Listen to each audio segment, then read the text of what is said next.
കൊടുങ്ങല്ലൂരിൽ കടലിൽ മത്സ്യത്തൊഴിലാളികൾ തമ്മിൽ സംഘർഷമുണ്ടായി. ഇതര സംസ്ഥാന ബോട്ടുകൾ നിരോധിത പെലാജിക് വല ഉപയോഗിച്ച് മത്സ്യബന്ധനം നടത്തിയതിനെ തുടർന്നാണ് ഈ സംഘർഷം. 2 ബോട്ടുകൾ പരമ്പരാഗത മത്സ്യത്തൊഴിലാളികൾ പിടികൂടി. MS ലിഷോയ് തന്നെ വിവരങ്ങൾ നൽകും. ലിഷോയ്, ഇത് ഇടയ്ക്ക് സംഭവിക്കാറുള്ളതാണ്. പലപ്പോഴും നമ്മുടെ കടലിലെ മേഖലയിലേക്ക് ഇത്തരം വലകൾ ഉപയോഗിച്ചുള്ള മത്സ്യബന്ധനം നടത്തുന്നുവെന്ന പരാതികളും ഉണ്ടായിട്ടുള്ളതാണ്. ഇത് എപ്പോഴായിരുന്നു സംഭവം? ഈ പിടികൂടിയ ബോട്ടുകൾ കരക്കെത്തിച്ചോ? പിടികൂടിയ ബോട്ടുകൾ കരക്കെത്തിച്ചു. അതായത് ഇന്ന് പുലർച്ചെയാണ് ഈ സംഭവം ഉണ്ടാകുന്നത്. ഈ കർണാടക തീരത്തു നിന്നുള്ള ബോട്ട് അത് ഈ കൊടുങ്ങല്ലൂർ അഴീക്കോട് ഭാഗത്തേക്ക് എത്തുകയായിരുന്നു.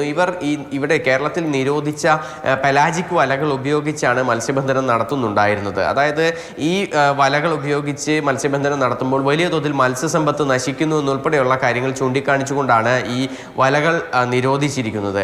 ഇത്തരത്തിലുള്ള വലകൾ ഉപയോഗിക്കുന്നത് അവിടുത്തെ പ്രാദേശിക മത്സ്യത്തൊഴിലാളികൾ, ഈ പരമ്പരാഗത മത്സ്യത്തൊഴിലാളികൾ തടയുകയും ചെയ്തു. പിന്നീട് ഈ കർണാടകത്തിൽ നിന്നുള്ള ഇത്തരത്തിലുള്ള മത്സ്യത്തൊഴിലാളികളും ഇവിടുത്തെ മത്സ്യത്തൊഴിലാളികളും തമ്മിൽ ഒരു സംഘർഷം ഉണ്ടാവുകയും ചെയ്തു. അതിനുശേഷം ഇവരെ തടഞ്ഞു വെക്കുകയും പിന്നീട് ഫിഷറീസ് വകുപ്പിനെയും അതുപോലെ തന്നെ മറൈൻ എൻഫോഴ്സ്മെൻറ്റിനെയും ഒക്കെ തന്നെ വിവരം അറിയിക്കുകയും ചെയ്തു. അങ്ങനെ അവർ എത്തിയാണ് പിന്നീട് ഇവരെ കസ്റ്റഡിയിലെടുത്തത്. എന്നാൽ ആദ്യഘട്ടത്തിൽ ഇവരെ കസ്റ്റഡിയിലെടുക്കാനായി ഉദ്യോഗസ്ഥ സംഘം എത്താനായി വൈകിയത് കൂടുതൽ പ്രതിഷേധങ്ങൾക്ക് ഇടയാക്കുകയും ചെയ്തിട്ടുണ്ടായിരുന്നു. ഇത്തരത്തിലുള്ള മത്സ്യബന്ധനം കേരള തീരത്ത് അനുവദിക്കാൻ പാടില്ല എന്നുള്ളത് നേരത്തെ തന്നെയുള്ള നിയമമാണ്. പക്ഷേ അത് പലപ്പോഴും ലംഘിക്കപ്പെടുന്നു.